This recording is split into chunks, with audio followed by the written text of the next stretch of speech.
Hello and welcome to On the Kerbs. I'm your host, Team Albers Daily. Joining me this week is Xtreme E driver Sara Price. We caught up ahead of the Sardinian round of Xtreme E to chat about how the season is going so far, what got her into motorsport to begin with, what attracted her to Xtreme E, what some of her future plans are, and much more. I hope you enjoy our conversation.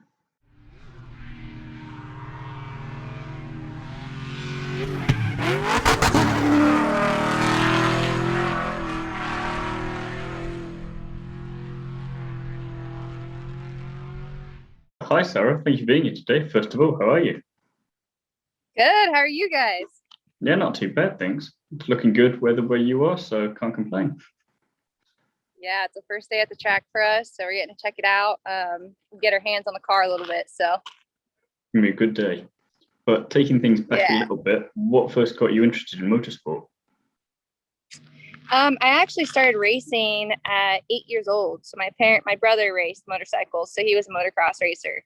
And then they kind of didn't know what to do. My parents did it with my energy, and so they got me a 50, and I ended up going to the dirt bike track with them. And I just got kind of the bug. I was always the daredevil, fearless, had a bunch of energy, and so I did my first race and I won it. I was kind of just hooked from there, So it just kind of was in my blood, Yeah.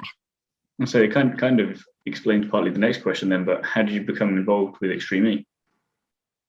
Yeah, so I raced motocross professionally first, and then I slowly transitioned into four wheels. And so I turned professional at 16 on motorbikes, and then I turned over to four wheels probably, I would say when I was 20. And yeah, it just, one thing escalated to another. My whole childhood was racing dirt bikes and motocross, and then I switched over to driving, and then it was kind of everything started all over again. But at this time I had a business already, so I was able to actually live a life without having to depend on racing as my number one income.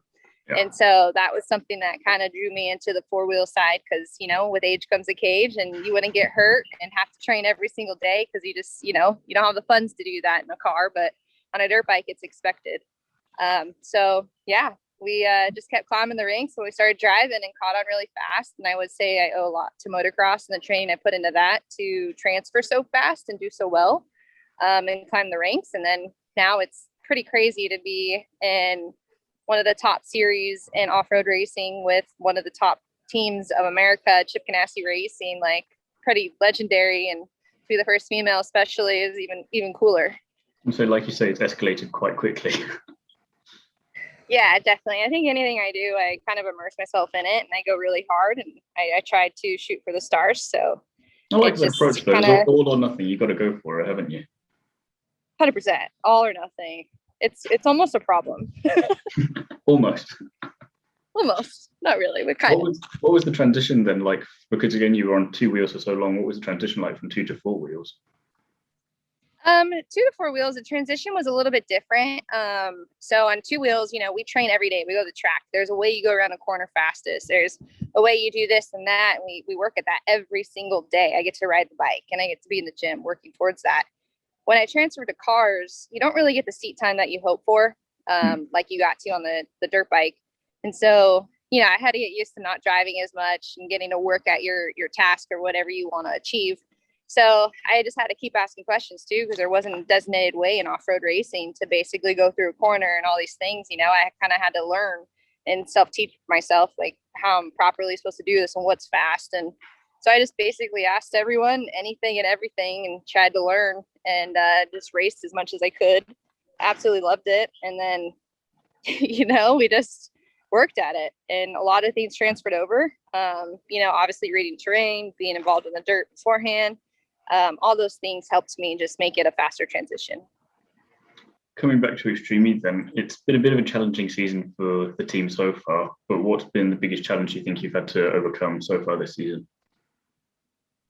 I think, we definitely have now had luck on our side. We're the most unluckiest teams as of now, but we are at Sardinia for round 4, and we're hoping that luck changes. Fourth time lucky, that's obviously, the phrase, right? Yeah, right. Yeah, so everyone knows we're fast and we're competitive. It's just the results haven't shown yet. So hopefully we can pull it out and show everyone kind of what we're made of, and I think everyone's waiting for that time to happen, but things just haven't been, the ducks haven't been in a row for us, but hopefully that changes. Yeah, it's been great. I'm excited. I'm excited to go racing again and do well. And the biggest challenge, I think, is that we don't get seat time in the car. So we don't get to see, this is the most I get to see the course before I get to do the track walk and get on it. And you can't really see much because the courses are 5 miles long. So I'm taking away from your track time. I apologize. No, you're not at all. I'm not allowed to go look at it yet. So all I can do is look from here. I have this fence that I'm not allowed to pass. But yeah, it's not knowing what you're racing on and getting to see the track until pretty close before you get in the car. And then also not having seat time in the car. And it's a whole new vehicle that's still, R&D testing and all these things that they're still working on. And so it's a lot of learning and it's a lot of fast learning. So that's the most difficult thing I think about Xtreme E. And even when you get to know the track, they do what they did last time in Greenland and change part of it for the race day itself. So you've got a whole other line to take. Extreme E is forever changing. Everything changes a lot. So you definitely have to be on your toes and ready for it. Don't put anything, set in your mind because good chances that it will change. Yeah. So then what are your aims for the final 2 rounds of the year? Definitely finish well.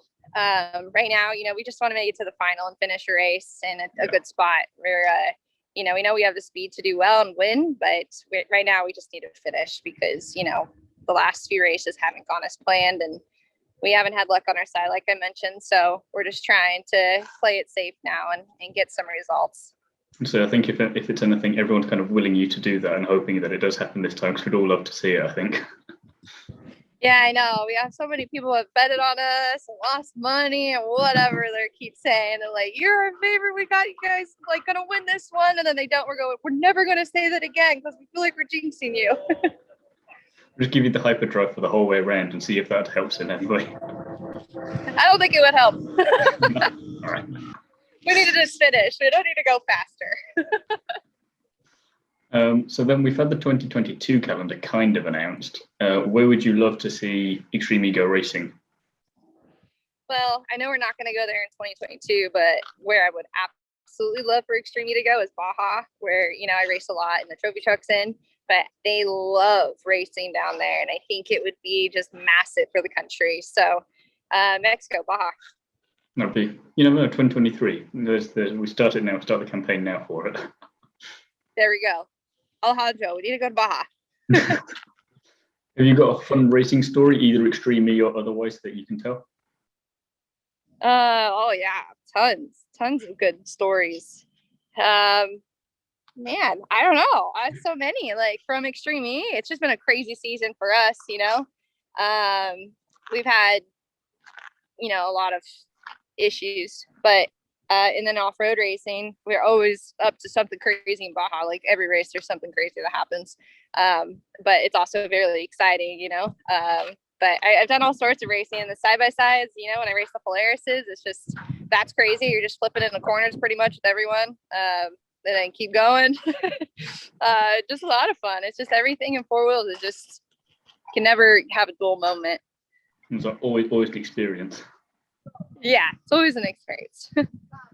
So then the other side of Xtreme E is the legacy projects. Which one's been your favorite one to be involved with so far? I would have to say when we were in Senegal, the mangroves was pretty awesome to get to see. And then we also were a part of planning them. So we took the boats out. All of us got stuck. Actually, all the drivers got stuck on the boats going out because it got too shallow, digging through the mud. So we had to jump out in the river and push the boat, which is pretty funny.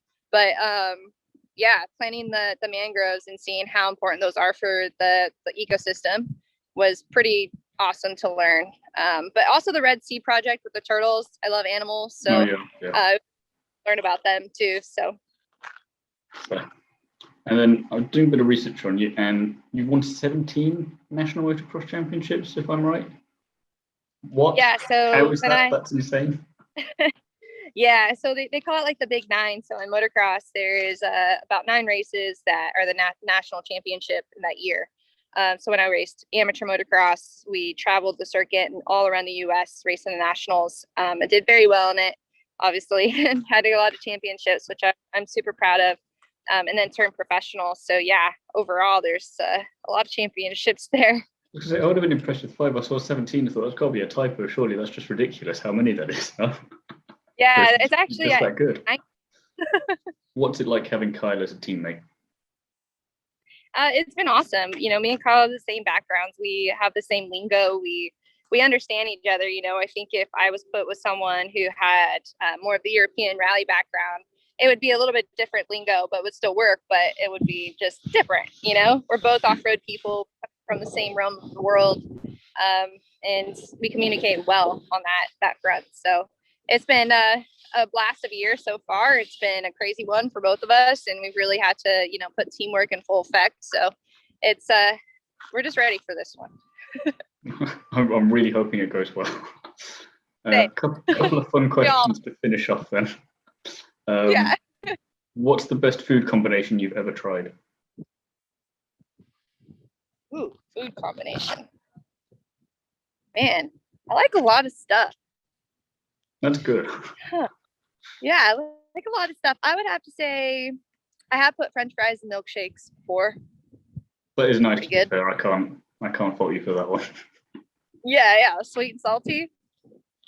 Pretty good. And finally, if you weren't a racing driver, what do you think you would be doing? I wasn't a racing driver. I used to compete on horses before motocross, so I'd probably be doing something with animals. Yeah, I'd probably be just a straight up cowgirl, to be honest. I'd be a cowgirl that's also a businesswoman, because I also own some businesses now, but racing is obviously my priority. So yeah. Sounds like a pretty good all-rounder there. I like that. Yeah. Got to be to make it an off-road. That's true. Yeah. Well, it's been an absolute pleasure chatting with you today. I want to wish you literally the best of luck for this weekend and the next one, because we really want to see it work out well for you. And awesome. Thank you for being here today. Awesome. Thank you.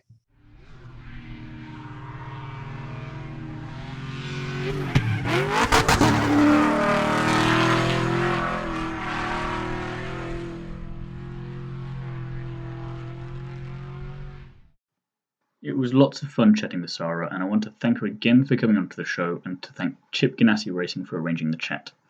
Also want to wish her the best of luck for the rest of the Xtreme E season. Join me again soon when I'll be chatting to another famous face from the world of motorsport. And in the meantime, don't forget to like, comment and subscribe, and check out the other videos on the On the Kerbs YouTube channel. Away from YouTube, you can find me over on DriveTribe, and feel free to follow me on Instagram at t.albers.daily.drivetribe. Thank you for listening, and I'll see you again next week for the next episode.